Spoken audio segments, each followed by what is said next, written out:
ಮನಸ್ಸೆಲ್ಲ ನಿನ್ನಲ್ಲಿ ನೆಲೆಯಾಗಿದೆ,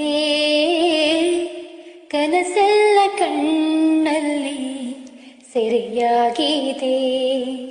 ನೀನಿಲ್ಲದೆ ನನಗೇನಿದೆ,